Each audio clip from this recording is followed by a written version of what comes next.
पंजाब में क्या एक बार फिर से आम आदमी पार्टी की सरकार बनेगी? जानेंगे आज की इस वीडियो में पंजाब विधानसभा चुनाव 2027 का सबसे ताज़ा व लेटेस्ट ओपिनियन पोल।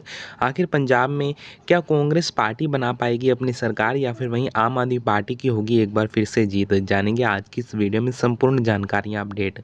अगर आपने दोस्तों इस वीडियो को अभी तक लाइक नहीं किया है तो इस वीडियो को लाइक जरूर से कर लें, लाल बटन दबाकर चैनल को सब्सक्राइब जरूर से कर लें। जी हाँ दोस्तों, बता दें वीडियो को लाइक करना और लाल बटन दबाकर चैनल को सब्सक्राइब करना बिल्कुल फ्री है। इसके किसी भी प्रकार के कोई पैसे नहीं लगने वाले हैं। वीडियो में आगे बढ़ने से पहले हम आपको बता दें, अगर आप इस तरह रोजाना ओपिनियन पोल से रूबरू रहना चाहते हैं तो इस वीडियो को लाइक करके चैनल को सब्सक्राइब जरूर से कर लें। वीडियो को ज़्यादा से ज़्यादा शेयर जरूर से कीजिएगा। आज की इस वीडियो में जानेंगे आखिर पंजाब में 2027 के चुनाव में क्या आम आदमी पार्टी एक बार फिर से सरकार बना रही है या फिर वहीं दिल्ली की तरह आम आदमी पार्टी को पंजाब में भी 2027 विधानसभा चुनाव में तगड़ा झटका लगने जा रहा है। अब सबसे पहले बात कर लेते हैं, जिला निकल कर आता है अमृतसर। अमृतसर में कुल 11 विधानसभा की सीटें हैं जिसमें से 7 सीटों पर आम आदमी पार्टी की विजयी हो सकती है। कांग्रेस पार्टी का इंडिया अलायंस यहां से कुल 4 सीटें जीत सकता है।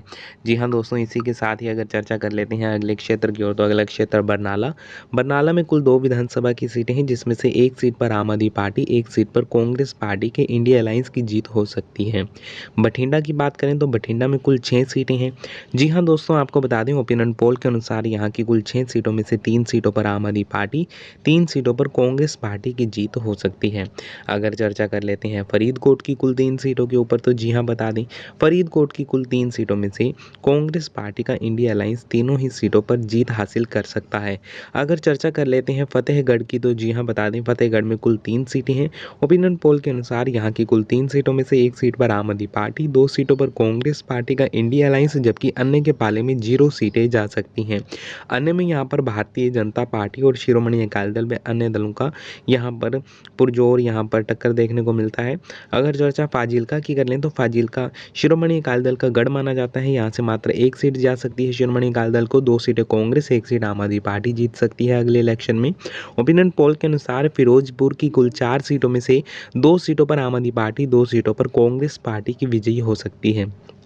अगर चर्चा कर लेते हैं गुरदासपुर की कुल 7 विधानसभा सीटों के बारे में तो जी हाँ बता दें गुरदासपुर की कुल 7 विधानसभा सीटों में से आम आदमी पार्टी 3 सीटें, कांग्रेस पार्टी का इंडिया अलायंस 4 सीटें, जबकि अन्य के पाले में कुल 0 सीटें जा सकती हैं। होशियारपुर की चर्चा कर लेते हैं तो कुल 7 सीटें हैं होशियारपुर में। 7 सीटों में से 2 सीटों पर आम आदमी पार्टी, 5 सीटों पर कांग्रेस पार्टी की जीत हो सकती है।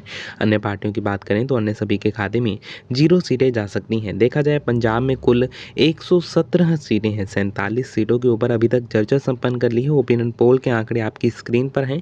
ओपिनियन पोल के अनुसार 47 सीटों में से आम आदमी पार्टी 20 सीटें, जबकि कांग्रेस पार्टी 26 सीटें। अन्य की बात करें तो अन्य के पाले में 1 विधानसभा की सीटें जा सकती है। यानी कि अभी तक कुल मिलाकर जो समीकरण निकलकर सामने आ रहे हैं आपकी स्क्रीन पर हैं, कांग्रेस पार्टी का इंडिया अलायंस सर्वाधिक सीटें जीतने वाला गठबंधन या फिर कांग्रेस पार्टी यहाँ सर्वाधिक सीटें जीतने वाली पार्टी बन सकती है अगले विधानसभा चुनाव में।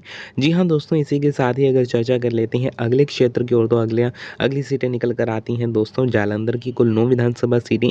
जालंधर की 9 विधानसभा सीटों में से आम आदमी पार्टी 3, कांग्रेस पार्टी का इंडिया अलायंस 6 सीटों पर विराजमान हो सकता है, जीत दर्ज कर सकता है।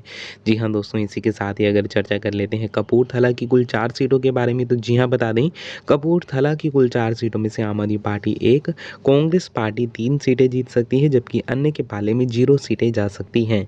इसी के साथ ही अगर चर्चा कर लेते हैं लुधियाना की कुल 14 सीटों के बारे में तो लुधियाना में आम आदमी पार्टी और कांग्रेस पार्टी के बीच में जमकर टक्कर देखने को मिल सकती है अगले इलेक्शन में। आम आदमी पार्टी 7 सीटें जीत सकती है, कांग्रेस पार्टी भी 7 सीटें जीत सकती है। मनसा की बात करें तो मनसा में कुल 3 सीटें हैं। ओपिनियन पोल के अनुसार कुल 3 सीटों में से आम आदमी पार्टी 1 सीट जीत सकती है, जबकि 2 सीटों पर कांग्रेस पार्टी की विजयी बन सकती है। इसी के साथ ही अगर चर्चा कर लेते हैं अगले क्षेत्र मोगा निकल कर आता है। मोगा में कुल 4 विधानसभा की सीटें हैं। ओपिनियन पोल के अनुसार 4 सीटों में से 2 सीटों पर आम आदमी पार्टी, 2 सीटों पर कांग्रेस पार्टी जीत कायम कर सकती है।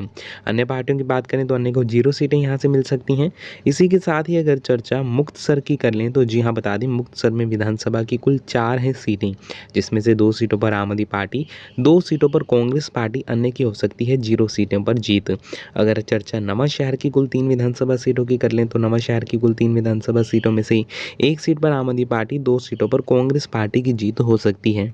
चर्चा कर लेते हैं इसी के साथ ही अगर पठानकोट की कुल 3 सीटों के बारे में तो जी हाँ, बता दें 3 सीटों में से 1 सीट पर आम आदमी पार्टी, 2 सीटों पर कांग्रेस पार्टी की जीत हो सकती है। अन्य सभी को 0 सीटें जा सकती हैं। कुल मिलाकर 117 सीटों में से 91 सीटों के ऊपर चर्चा आपकी स्क्रीन पर आ चुकी है। 91 सीटों पर जो ओपिनियन पोल के समीकरण बन रहे हैं आपकी स्क्रीन पर हैं। 91 में से आम आदमी पार्टी 38 सीटें, कांग्रेस पार्टी 52, जबकि 1 सीट पर अन्य की जीत हो सकती है। कांग्रेस पार्टी सर्वाधिक सीटें जीतने वाली पार्टी मानी जा रही है। कांग्रेस पार्टी के पाले में सर्वाधिक सीटें जा सकती हैं, जबकि आम आदमी पार्टी 38 सीटें जीतकर मुख्य विपक्ष की भूमिका अदा कर सकती है। जी हाँ दोस्तों, अभी तक के आंकड़ों के अनुसार कांग्रेस पार्टी राहुल गांधी के नेतृत्व में सर्वाधिक सीटें जीत सकती है और कांग्रेस पार्टी का सीएम कैंडिडेट कौन होगा ये आने वाला समय बताएगा, क्योंकि 2022 में जब विधानसभा चुनाव से पहले कांग्रेस ने ऐन मौके पर अपना सीएम उम्मीदवार बदल दिया था। इसी के साथ ही अगर पटियाला की बात कर लें तो पटियाला की कुल 8 सीटों में से 4 सीटों पर आम आदमी पार्टी, 4 सीटों पर कांग्रेस पार्टी की जीत हो सकती है। इसी के साथ ही अगर चर्चा कर लेते हैं रूपनगर की कुल 3 विधानसभा सीटों के बारे में तो जी हाँ, बता दें रूपनगर की कुल 3 विधानसभा सीटों में से तीनों ही सीटों पर कांग्रेस पार्टी की जीत हो सकती है, कांग्रेस पार्टी के गठबंधन की जीत हो सकती है। इसी के साथ ही अगर चर्चा अगले क्षेत्र की कर ले तो संगरूर है। संगरूर में विधानसभा की कुल सीटें हैं 8। इन 8 सीटों में से 3 सीटों पर आम आदमी पार्टी, 5 सीटों पर कांग्रेस पार्टी की जीत नजर बन सकती है। इसी के साथ ही अगर चर्चा अगले क्षेत्र की कर लें तो अगला क्षेत्र निकल कर आता है दोस्तों एसएम नगर की कुल 3 सीटें। यहाँ की कुल 3 सीटों में से 1 सीट पर आम आदमी पार्टी, 2 सीटों पर कांग्रेस पार्टी, जबकि अन्य के पाले में 0 सीटें जा सकती हैं।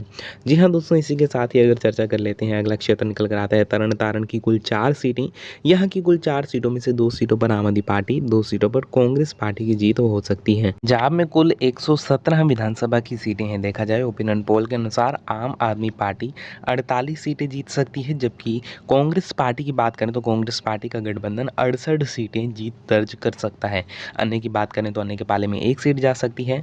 यानी कि आने वाले विधानसभा चुनाव में राज्य में कांग्रेस पार्टी की सरकार बन सकती है। कांग्रेस पार्टी बहुमत का आंकड़ा क्रॉस कर सकती है।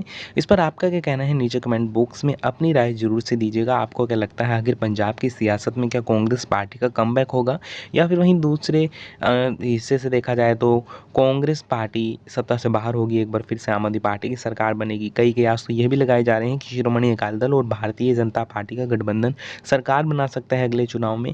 इन सभी दावों के बीच आपको क्या लगता है, आखिर आपका ओपिनियन क्या कहता है, किस पार्टी की सरकार बनेगी? हमारे ओपिनियन पोल के अनुसार कांग्रेस पार्टी राज्य में सरकार बनाती हुई प्रतीत हो रही है वर्तमान परिस्थितियों को देखा जाए तो। अगर आपने इस वीडियो को अभी तक लाइक नहीं किया है तो इस वीडियो को लाइक जरूर से कर लें, लाल बटन दबाकर चैनल को सब्सक्राइब जरूर से करें। इस वीडियो को ज़्यादा से ज़्यादा शेयर कीजिएगा। हम मिलते हैं एक और नए ताज़ा व लेटेस्ट ओपिनियन पोल के साथ। तब तक के लिए दोस्तों जय हिंद, जय भारत, जय किसान दोस्तों, धन्यवाद।